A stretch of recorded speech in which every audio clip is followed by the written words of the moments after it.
What's up guys, and welcome to episode 4 of Cut the Western Shit. I want to start this video off by saying that I originally did not want to make a video on Power of Evil. I've always liked Power of Evil as a player. I followed him on Twitter for over 2 years and he never came off as an asshole to me.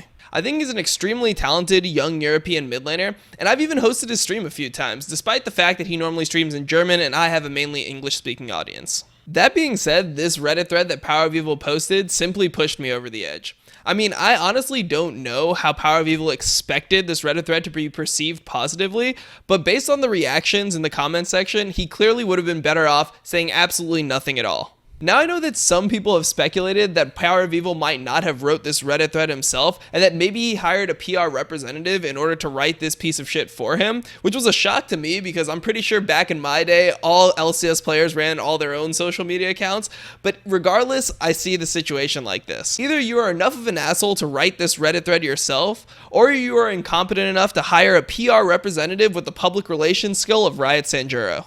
So to me, Power of Evil, you are deserving of this video and liable to be flamed either way. These people are unaware of why PoE was under so much heat from the community and why he created a Reddit thread in order to defend himself. I'm going to do a quick recap for you guys to all be caught up to speed. Around the time that the All-Star voting opened, PoE began a campaign to become the All-Star mid lane representative for EU. One of the major pillars of this campaign was that he had a ton of EU pride. For days, he went on and on about making EU great again and saying shit like, Misfits Army forever. Vote for me. Make EU great again. Vote for me. Oh, I'm coming and I'm going to find you guys. I'm going to find you and you and you. Vote for me, guys. Vote for me. Due to this great marketing campaign, he was able to secure the #1 spot in the mid lane all-star vote. Later on that week, he had an interview reach the front page of Reddit where he claimed that his #1 motivator behind him joining a team is finding a roster that he can go to Worlds with, because he really wants to go to Worlds again.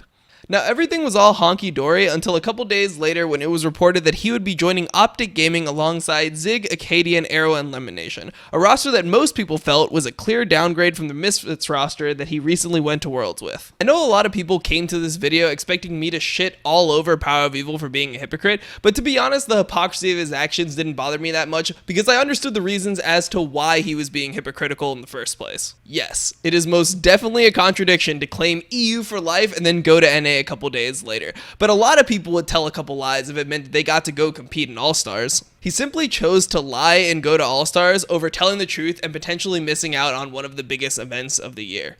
The thing that pissed me off was his explanations as to why he chose to go about things in this manner, because I believe that his explanations were simply untruthful. So let's jump straight into this Reddit thread. Power of Evil posted on Reddit was a 4-pronged piece of bullshit that we'll be going through and dissecting point by point. But before we even got into any of his arguments, I already knew he was delusional from the first paragraph that he wrote. He asked people to read carefully before posting anything in the comments section below. Read carefully? Who the fuck does this guy think he is? Absolutely no one on Reddit watches the whole video or reads the whole article before commenting. The rules of Reddit are that you read the title of the post and then you immediately must respond with the most dumbass meme you can possibly think of. Anyway, let's jump into his first point, which is regarding his All-Star campaign. My issue with his depiction of what happened during his All-Star campaign is that he conveniently leaves out the main thing that he is being criticized for. He makes it seem as if G2 promoted Perks and he promoted himself, and then suddenly the community just flamed him for no reason. The reason that you are being flamed is because you claimed EU pride and then defected to North America immediately afterwards. Like I said earlier, I'm completely fine with the contradiction, but if the main point of this post is to clear things up, you actually need to address the main topic of criticism. In the third bullet of this section, he claims that he is being flamed for representing EU while going to another region next year. Bruh, your fucking teammate Ignar, who is also playing at All-Stars alongside you, already announced that he is going to Korea to play next year. I don't see anyone flaming Ignar. People are flaming you because they think that you are dishonest, not because you're going to play in NA next year. Now his final bullet simply makes him come off as a douchebag. He states that I'm not allowed to disclose the numbers, but trust me, it wasn't a close race. Not trying to talk smack here, there are multiple reasons as to why I won. You can't just talk smack and then say not trying to talk smack here. He reminds me of those people that say something extremely insulting and then say no offense. Dom, you suck at jungle and look like a crack addict. No offense. Fuck you. The second topic is titled, I bleed EU and would never leave.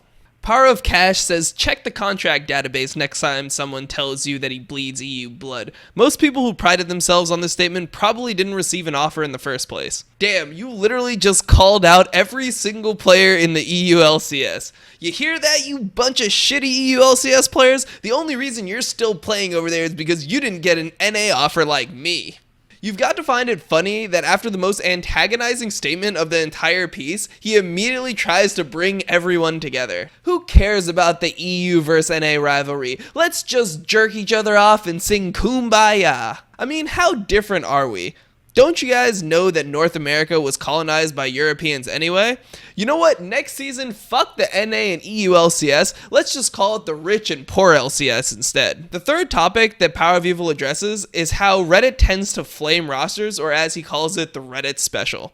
Essentially, this section boils down to him bombarding you with a bunch of examples of teams that were expected to perform poorly in LCS that ended up having some good results, and teams with seemingly good rosters that ended up shitting the bed in LCS. I agree that the results of rosters don't always fall directly in line with what their expectations are, but what he fails to say in this section is whether he believes that the roster he is joining gives him a better chance to go to Worlds than the roster he was previously on. Look, I really don't want to shit on Optic's projected roster. I like Acadian, I like Zig, I like Arrow, and I like Lemonation. They all seem like good people, but I refuse to believe that this was the determining factor as to why he chose to go to NA. If you look at it just based off results, Optic has 2 players from a 10th place team, 1 player from an 8th place team, and 1 player from a 7th place NA team. How on earth could you make the argument that he expects to go farther with this roster than with Misfits, who could have potentially retained 4 out of the 5 players that made up the best performing Western team at Worlds this past year? I don't believe it for an instant. This leads us to his final point where he explains his decision. Quote, obviously, money and stability are important to me, and factors that I would never ignore, but that doesn't mean that a roster isn't important to me as well. What I hate about this is how he makes it seem as if money and stability are equally important to having a good roster. It's very fucking obvious from your decision that you care about money more than being on a good roster. And you know what? That's fine. Money is fucking important. You can barely do anything in this world without money. I know that as an LCS player, you're supposed to avoid coming off as in it for the money. I mean, back when I was in LCS, I did a drive piece where I stated that I played LCS for the love of the game and the love of the competition. The main reason I play League of Legends is just the love of the game and the love of the competition. Well, that was clearly false, when after my best performing season, I ended up retiring as soon as I realized I could make quintuple my income on Twitch. I don't know how dumb you think the average person is, but your actions most definitely speak louder than your words in this situation. Stop pissing in my cereal and telling me it's milk. You went to NA for the fucking money, nothing else. Anyways, that's going to conclude episode 4 of Cut the Western Shit. If you enjoyed the video, make sure to like, comment, and subscribe, and I'll have more videos out for you soon. Thanks for watching, guys. Peace.